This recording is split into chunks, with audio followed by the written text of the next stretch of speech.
Alec and Demarco sat close to each other, tight to the bar, because BJ's was packed with a huge chunk of Washington, D.C.'s finest, freshest, and hottest gay men. Of course, BJ's was always packed, but Tuesday Tunes was the one night the place was often filled beyond capacity. Surrounding them were a broad variety of specimens, all ages, sizes, ethnicities, and classes, belting out the likes of Judy Garland, Betty Buckley, and Patti LuPone. It was a collective of sorts, experienced weekly amongst a mass of diverse men. A unique solidarity, as brief as Brigadoon, corralled musically by show tunes and the glamour of Broadway divas past and present. "Surely the irony of this is not lost on you," Alec asked Demarco. "Nothing like a dame. Really?" "They may be singing about women, but shirtless sailors are on their minds." TV monitors were in every corner of the alley-shaped bar, high and low, large and small, running clips from various musicals. South Pacific, currently, as well as a crawl of the lyrics below for those less tutored in musical vernacular. "Look at her!" Demarco shouted, squeezing even tighter with Alec and pointing. The man in question was a mailman, a big burly bear. There was no question that he was a mailman, as he was still in uniform.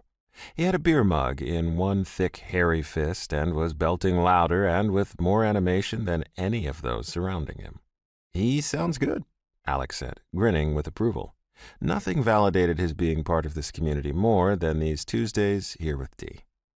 "And he's kind of cute," Demarco said, in a Wild Kingdom sort of way.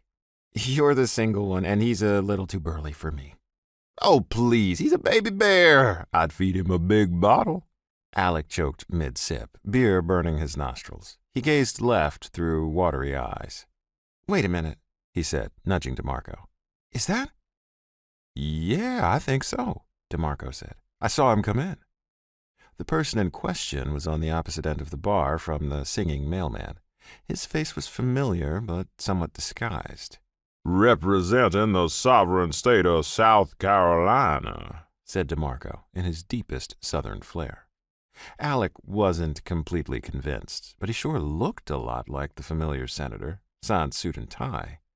That was the magic of BJ's. Its siren call and promise of fresh beef often lured even the deepest of political closet cases out to play.